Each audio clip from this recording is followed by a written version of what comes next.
Hi hello ನಮಸ್ತೆ, welcome back to Navya Vinay YouTube channel. ಇವತ್ತು ನಾವು ತುಂಬ ರುಚಿಯಾಗಿರುವಂತಹ ಮತ್ತು ಈಸಿಯಾಗಿರುವಂತಹ ಮೊಟ್ಟೆ ಸಾಂಬಾರ್ ರೆಸಿಪಿಯನ್ನು ಹೇಗೆ ಮಾಡೋದು ಅಂತ ನೋಡೋಣ. ಅದಕ್ಕೂ ಮುಂಚೆ ನೀವಿನ್ನೂ ನನ್ನ ಚಾನಲ್ಗೆ ಸಬ್ಸ್ಕ್ರೈಬ್ ಆಗಿಲ್ಲ ಅಂದರೆ ಸಬ್ಸ್ಕ್ರೈಬ್ ಮಾಡೋದನ್ನು ಮರಿಬೇಡಿ.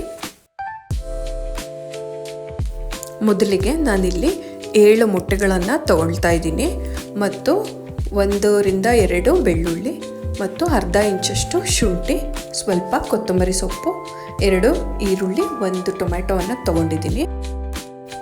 ಈಗ ಒಂದು ಬಾಣಲೆಯನ್ನು ತಗೊಳ್ತಾ ಇದ್ದೀನಿ.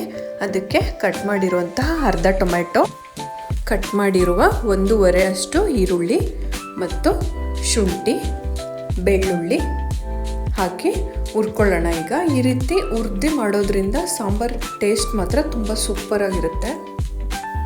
ಈ ಐಟಮ್ಸನ್ನೆಲ್ಲ ಹುರಿಯೋ ಮುಂಚೆ 1 ರಿಂದ 2 ಸ್ಪೂನಷ್ಟು ಎಣ್ಣೆಯನ್ನು ಹಾಕಿ ಹುರ್ಕೊಳ್ತಾ ಇದ್ದೀನಿ.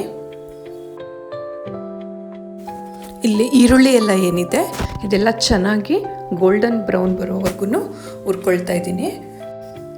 ಈರುಳ್ಳಿ ಎಲ್ಲ ಚೆನ್ನಾಗಿ ಫ್ರೈ ಆದಮೇಲೆ ಕೊತ್ತಂಬರಿ ಸೊಪ್ಪನ್ನು ಕೂಡ ಹಾಕಿ ಲೈಟಾಗಿ ಫ್ರೈ ಮಾಡ್ಕೊಳ್ತಾ ಇದ್ದೀನಿ.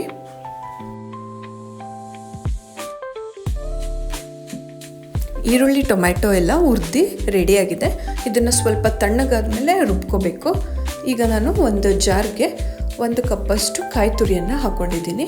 ಅದರ ಹುರಿದು ಇಟ್ಕೊಂಡಿರುವಂತಹ ಎಲ್ಲ ಐಟಮ್ಸನ್ನು ಕೂಡ ಹಾಕ್ತಾ ಇದ್ದೀನಿ ಮತ್ತು ಅರ್ಧ ಸ್ಪೂನ್ ಗರಂ ಮಸಾಲೆ, 1 ಸ್ಪೂನ್ ಧನಿಯಾ ಪುಡಿ ಮತ್ತು 1 ಸ್ಪೂನ್ ಖಾರದ ಪುಡಿಯನ್ನು ಕೂಡ ಹಾಕಿ ಮಿಕ್ಸಿ ಮಾಡ್ಕೊಳ್ತಿದ್ದೀನಿ. ಜೊತೆಗೆ ಚಿಟಿಕೆ ಅರಿಶಿಣವನ್ನು ಕೂಡ ಸೇರಿಸಿ ಈಗ ಒಂದು ಅಗಲ ಬಾಯಿರುವಂತಹ ಪಾತ್ರೆಯನ್ನು ತಗೊಳ್ತಾ ಇದ್ದೀನಿ.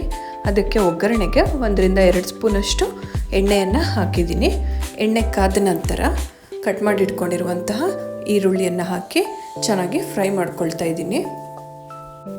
ಈರುಳ್ಳಿಯನ್ನು ಚೆನ್ನಾಗಿ ಗೋಲ್ಡನ್ ಬ್ರೌನ್ ಬರೋವರೆಗೂ ಫ್ರೈ ಮಾಡ್ಕೊಳ್ಬೇಕು. ಈಗ ಕಟ್ ಮಾಡಿ ಇಟ್ಕೊಂಡಿರುವಂತಹ ಟೊಮ್ಯಾಟೊವನ್ನು ಕೂಡ ಹಾಕಿ ಫ್ರೈ ಮಾಡ್ಕೊಳ್ತಾ ಇದ್ದೀನಿ. ಇಲ್ಲಿ ಟೊಮ್ಯಾಟೊ ಕೂಡ ಚೆನ್ನಾಗಿ ಫ್ರೈ ಆಗಿದೆ.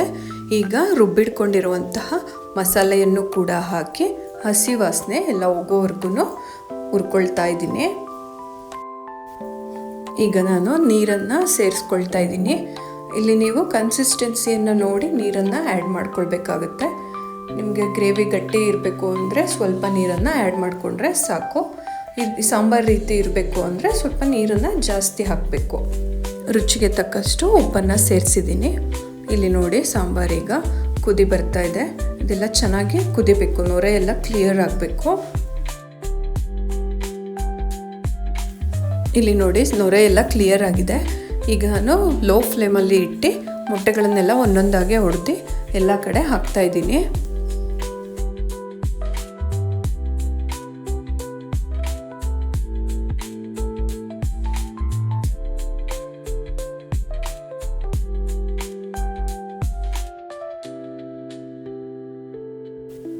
ಮೊಟ್ಟೆಗಳನ್ನೆಲ್ಲ ಹೊಡೆದು ಹಾಕಿದ್ಮೇಲೆ ಮೀಡಿಯಮ್ ಫ್ಲೇಮಲ್ಲಿ ಇಟ್ಟು ಒಂದು ಪ್ಲೇಟನ್ನು ಮುಚ್ಕೊಳ್ಬೇಕು. ಮೊಟ್ಟೆ ಎಲ್ಲ ಚೆನ್ನಾಗಿ ಬೇಯಬೇಕು. ಈ ರೀತಿ ಮೊಟ್ಟೆ ಸಾರನ್ನು ನೀವು ಒಂದು ಸಲ ಟ್ರೈ ಮಾಡಿ ನೋಡಿ, ಮತ್ತೆ ಮತ್ತೆ ಮಾಡ್ಕೊಂಡು ತಿಂತಿರ್ತೀರ. ಅಷ್ಟು ಟೇಸ್ಟಿಯಾಗಿರುತ್ತೆ. ಅದರಲ್ಲೂ ಅನ್ನಕ್ಕಂತೂ ಸೂಪರ್ ಕಾಂಬಿನೇಷನ್ ಆಗಿರುತ್ತೆ. ನೋಡ್ತಾ ಇರ್ಬೋದು ಇಲ್ಲಿ ಮೊಟ್ಟೆ ಚೆನ್ನಾಗಿ ಬೆಂದಿದೆ. ಬಿಸಿ ಬಿಸಿಯಾದ ಮೊಟ್ಟೆ ಸಾಂಬಾರ್ ರೆಡಿಯಾಗಿದೆ. ಇದನ್ನು ಅನ್ನದ ಜೊತೆ ಸವಿಯಲು ಸೂಪರ್ ಕಾಂಬಿನೇಷನ್. ಈ ರೆಸಿಪಿ ವಿಡಿಯೋ ನಿಮಗೆ ಇಷ್ಟ ಆಗಿದ್ದರೆ ಲೈಕ್ ಮಾಡಿ, ಶೇರ್ ಮಾಡಿ ಮತ್ತು ಕಮೆಂಟ್ ಮಾಡಿ. ಇದೇ ರೀತಿ ಹೆಚ್ಚಿನ ರುಚಿಯಾದ ವಿಡಿಯೋಗಳೊಂದಿಗೆ ಮತ್ತೆ ಭೇಟಿಯಾಗೋಣ. ಬಾಯ್ ಬಾಯ್.